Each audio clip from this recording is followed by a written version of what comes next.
Hi, I am Igor Smirnov, International Grandmaster and a chess coach, and it's my pleasure to welcome you into this new video lesson. Today we have a very interesting topic: the secrets of strong players. Obviously, strong players have something that makes them stronger, that helps them to gain victories. And you may have noticed that they are not willing to share these insider secrets with other players. There are a lot of video lessons out there recorded by strong grandmasters, but in most cases they just show you some opening moves or some strong moves played in the games of top grandmasters. However, they do not reveal the most important thing: how can they find such strong moves and how can you do the same? And this is exactly what we will be discussing today. Well, of course, I cannot tell you everything within just one lesson, but nevertheless I'll give you a few powerful practical recommendations that you'll be able to implement and improve your results right after watching this lesson. Before we begin, let me make one last note. During a game of chess, you demonstrate your way of thinking. Strong players know the most powerful techniques for finding strong moves. How can they do it? This is what we will discuss during this lesson. In order to illustrate this difference between the way of thinking of strong players and not that strong, let's have a look at one example.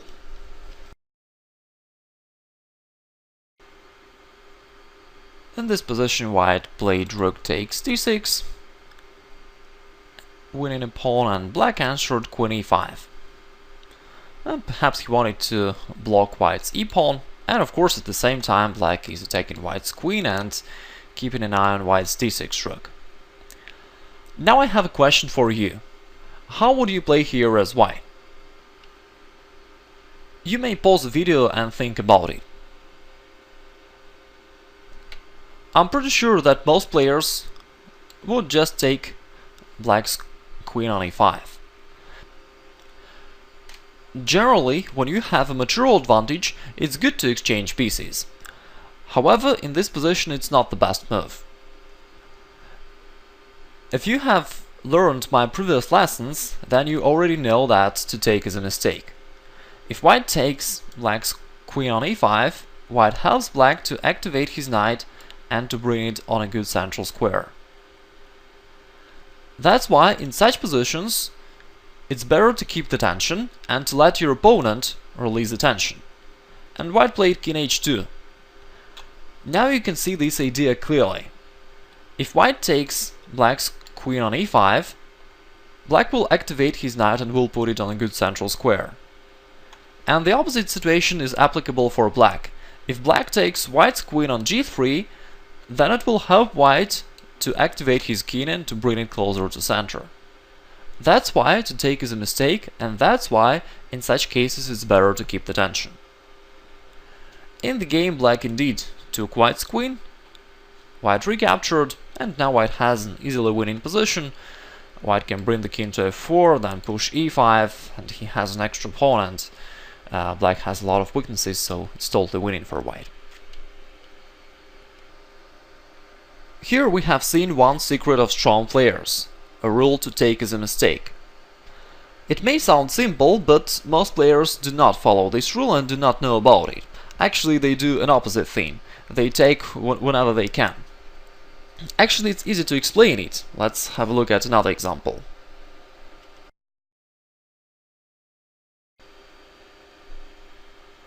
Let's imagine that you are playing black and you're considering the move d5. Which variations do you need to check before you can play this move? Obviously, you need to make sure that you don't lose something. And so you start your calculation, and you think to yourself, okay, I'll play d5, he'll take, I'll take with the knight, he recaptures, I take with the bishop, he takes with the bishop, I take with the queen, and now you see that everything is fine, and it means that you may play d5. This is a usual way of calculating variations, and after some practice this becomes your habit. That's why most chess players follow this way of thinking automatically. If they can take something, they start their calculations right from this move. However, strong players have their secrets, and they know that to take is a mistake. Let me make one last note. Of course, they don't say that you should never take. Sometimes you can win opponent's material, or you may be forced to recapture in order to keep the material in balance. In those cases, of course, you will take. For instance, let's make a few moves back in this game. For example, after white took c takes d5, of course black has to recapture, otherwise he will just lose material, so there is nothing to think about. Black has no other options but to take. But in this position, white should not take on d5, and this would be a mistake, and white should refrain from making this move, because of the rule to take is a mistake. Actually, I have recorded a separate lesson about this rule, and maybe you even have seen it already. If not, you may find a link below this video lesson, and I think it will be useful for you.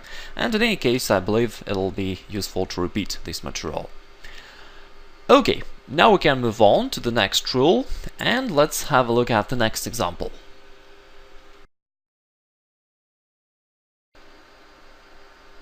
This is a theoretical position of Sicilian defense, neither variation. Let's make a few moves forward. Black played b4, attacking the knight. White retreated.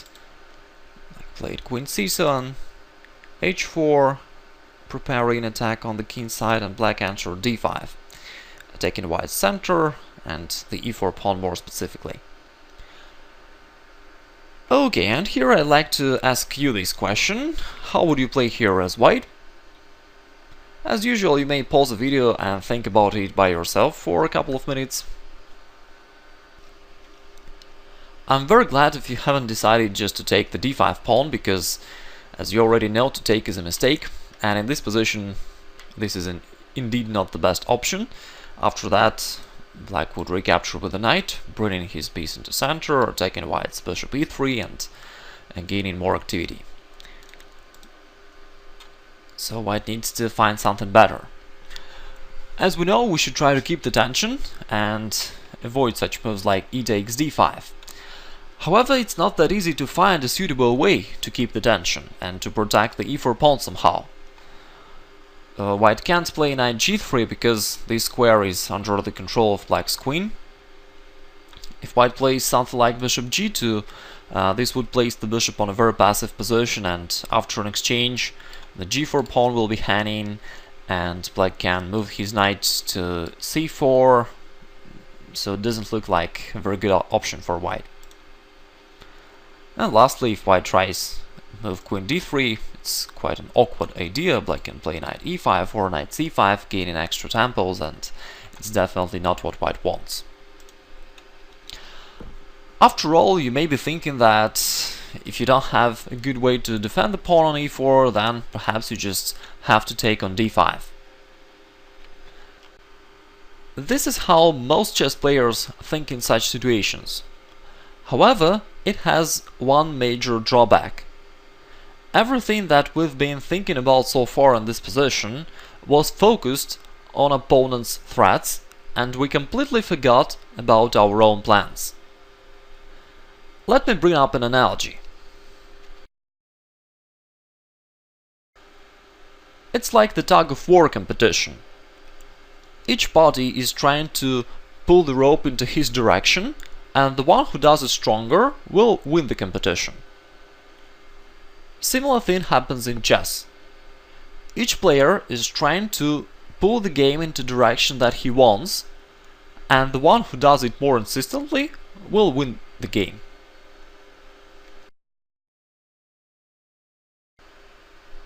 Now let's implement this new approach for this position. We need to shift our focus from black's threats to white's plans. Okay, what is the white's plan here? Obviously white wants to push g5.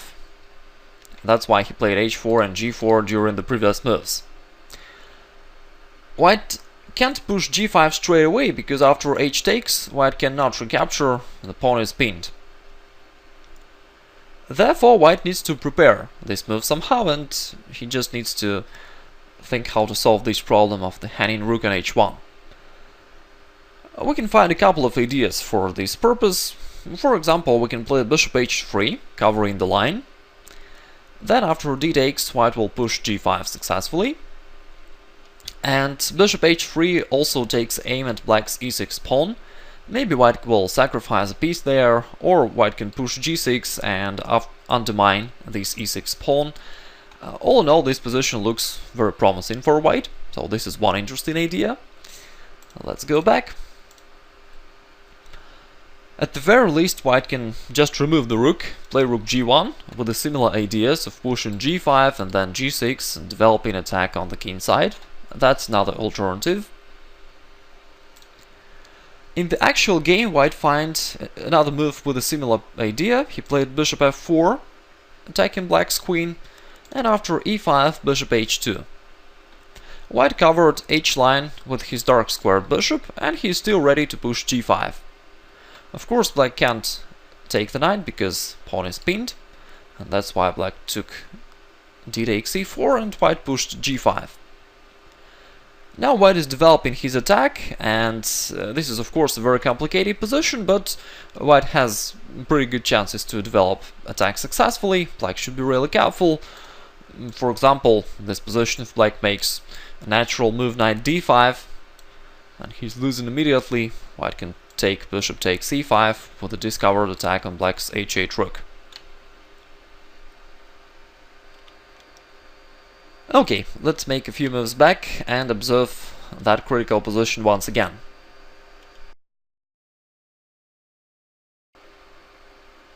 After we adopted a new approach, we were able to find a lot of interesting and powerful possibilities for white.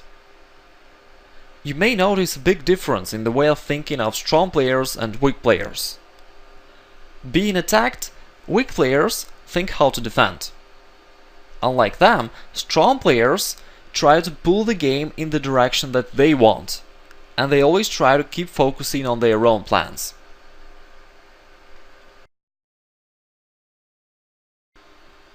We can summarize these ideas by stating the rule, offense is the best defense. Well, I'm sure you've heard this saying many times in the past. However, without a real understanding of this idea, this rule is rather useless. Here I'm not talking about an active defense or a counter-attack or anything like that. Here I'm talking about another approach for the game. It means that you should always try to push your own plan and try to lead the game into the direction that you want. It's not about counter blows or some kind of tactical tricks. It rather relates to your deep understanding of the chess game and adopting the proper approach. Okay, we have learned two powerful secrets of strong players. The first one, to take is a mistake. When there is a possibility for exchange, weak players just use it, they simply take. Unlike them, strong players know that to take is a mistake and you should keep the tension. Being attacked, weak players think about defense. Strong players, on the contrary, follow the rule offense is the best defense. It may sound simple, but this is a very powerful technique. And most players do not follow it. Actually, it's easy to explain it. Let's have a look at our example once again.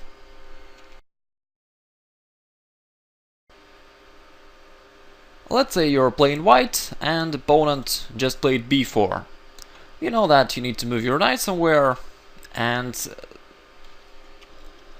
such situations happen very often, and that's why we have this stereotype in our head.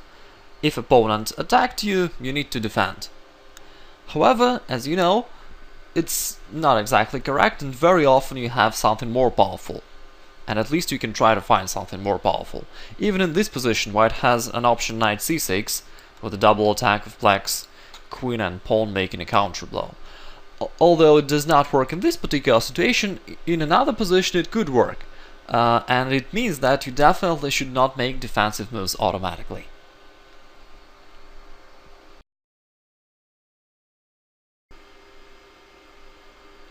Now let's train this new knowledge. I strongly recommend that you not only watch this video, but also think by yourself and try to find the best moves by yourself. It's a very good idea to pause the video sometimes and think about the position by yourself first, and only after that resume the video. Of course, right now we will be focusing on the topic of this lesson, on the rules to take is a mistake and offense is the best defense. That's why we will not analyze every move, and that's why I will pass opening moves without analysis. Let's start from this position.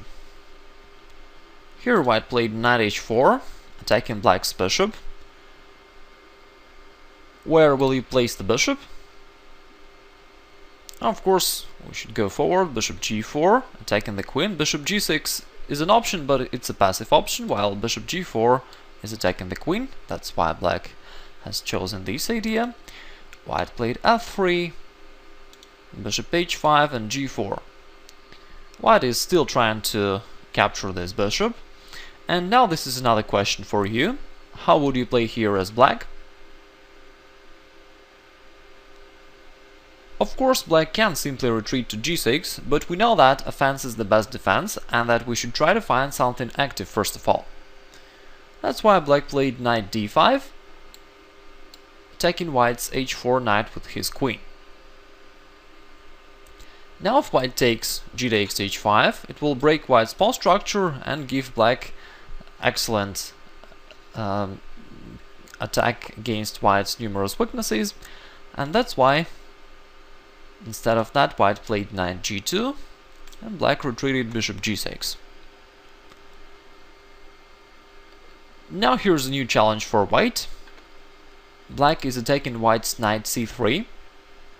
How can white protect it? Of course, white can protect it with a bishop or with a queen somehow, but we know that offense is the best defense. So you should try to find the attacking move first of all. And that's why white played knight a2, attacking the bishop. Currently it's protected by the knight, but of course white can first take the knight and after that capture the bishop.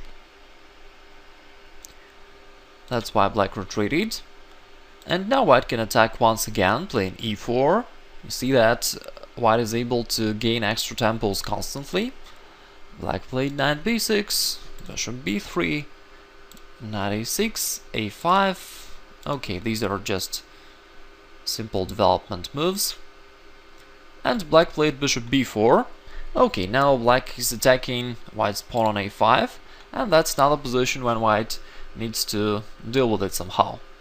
What do you think about it? Instead of thinking about black's threats, let's focus on the white's plans. What is the white's plan here? During the previous moves he expanded on the king side, and probably white wants to continue his attack there. And that's why he played h4. Now black has no time for taking the a5 pawn because white will answer h5, capturing black's bishop. Black played h6, giving a free square for his bishop. Now the situation is pretty similar. The white's a5 pawn is still under attack, and white still can use the rule offense is the best defense.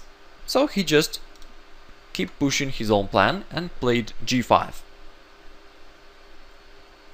Ideally black would like to close the position, but here after h5 white can go knight f4 and keep attacking the bishop, and also those pawns are still vulnerable, so it's not that easy for black to keep the position closed.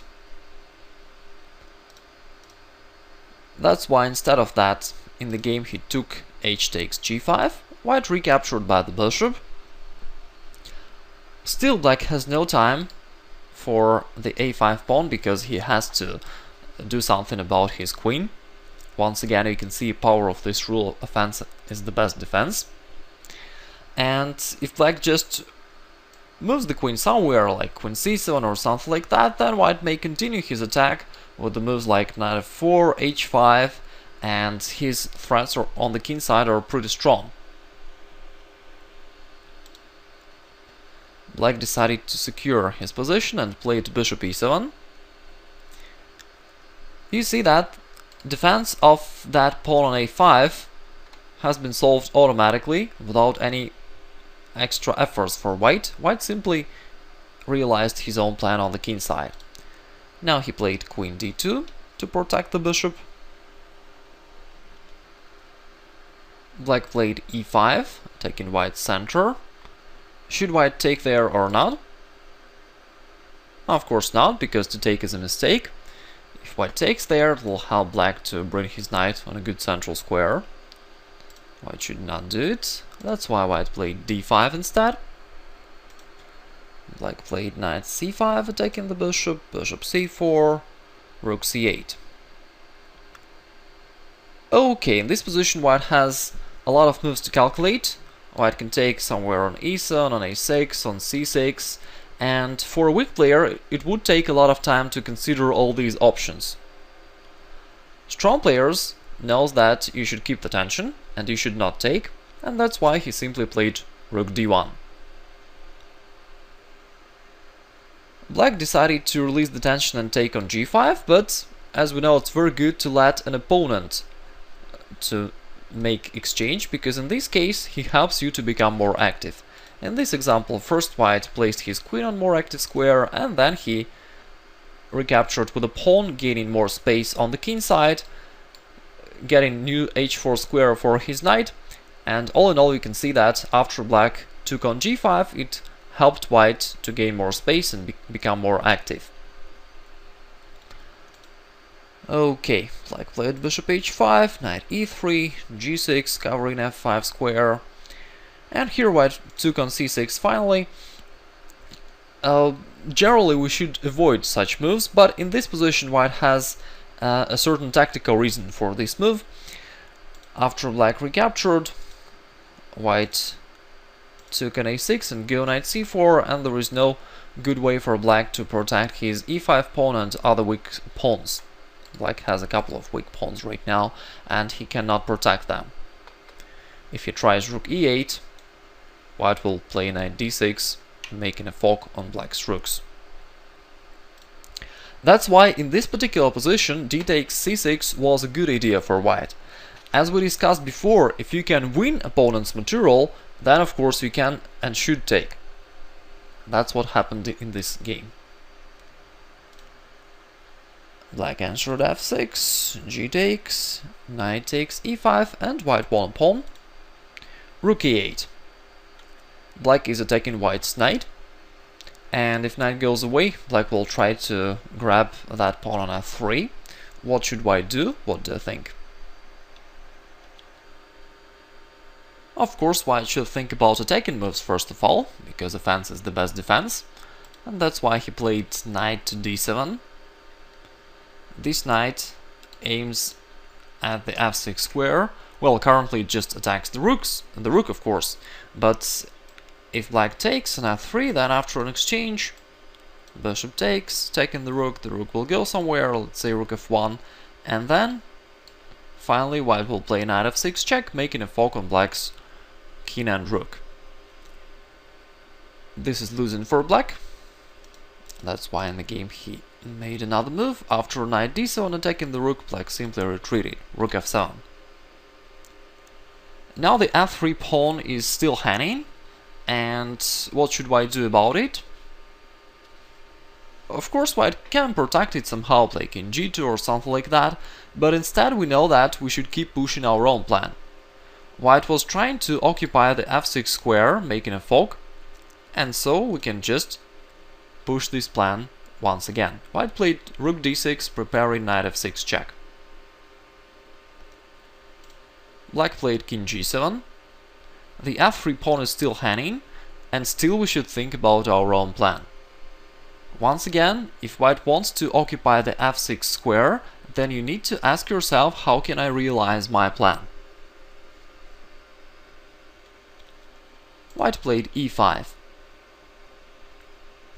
Now if black takes pawn with a bishop, then after knight f6, white realized his idea. Now the rook is attacked, and also it interrupts connection between black's rook and the bishop, and thus white can grab the bishop on f3.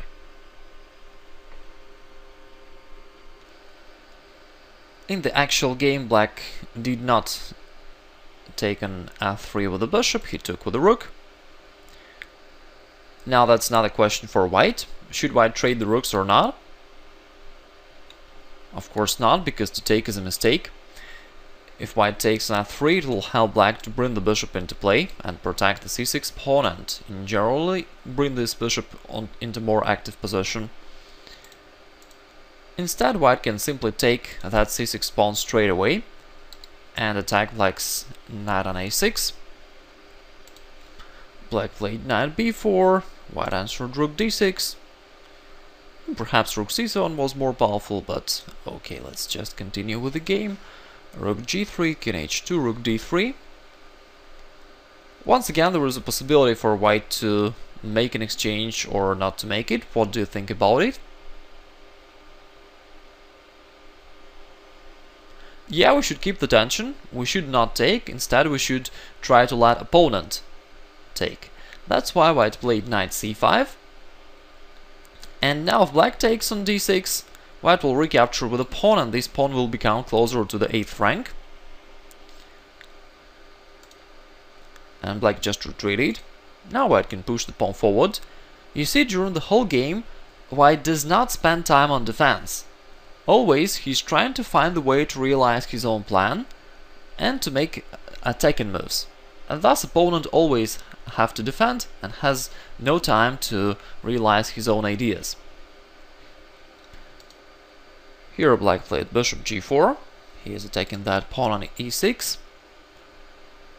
You already know that we need to think about attacking moves, because offense is the best defense. And by adopting this approach, you can find a lot of ideas for white. White can make check on the 7th rank with one of the rooks, like rook d7 or rook f7. And another move, which is even simpler, is rook f4. This is a double attack on black's bishop and knight on the 4th rank. Now black is in a big trouble, in fact he's losing. Anyway, let's look the game until the end. Rook h8, king g2, bishop h3, king f2. Now the rook is hanging. Black played rook e5, taking white's knight on c5. Now of course the white's position is winning, and perhaps there are a lot of ways for a win here, but white used the most appropriate moves. He played rook d7, and he is just using the same idea throughout the whole game. An idea that offense is the best defense. Now black has to remove his king. King h4, king h6, rook h4, check. Black cannot move the king, otherwise he'll lose the rook. That's why he has to play rook h5. You see that white solved the problem of defense of his c5 knight without making any defensive moves. Black had to use his rook for defensive purpose. White exchanged the rooks and then took the pawn. Black played rook c8, attacking that knight on c5. What should white do about it? Of course white shouldn't retreat. White can push e7 and realize his plan. White wants to promote his e-pawn, and he's very close to this goal. Black played knight c6, trying to attack the rook, and now after rook a6, black resigned. On the next move, white will take the knight, deflecting the rook, and then will promote a new queen.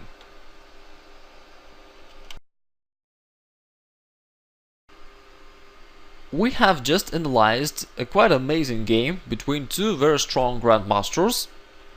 The white player made a lot of sudden and very powerful moves, and what's the most important is that we were able to reveal the secrets of these guys.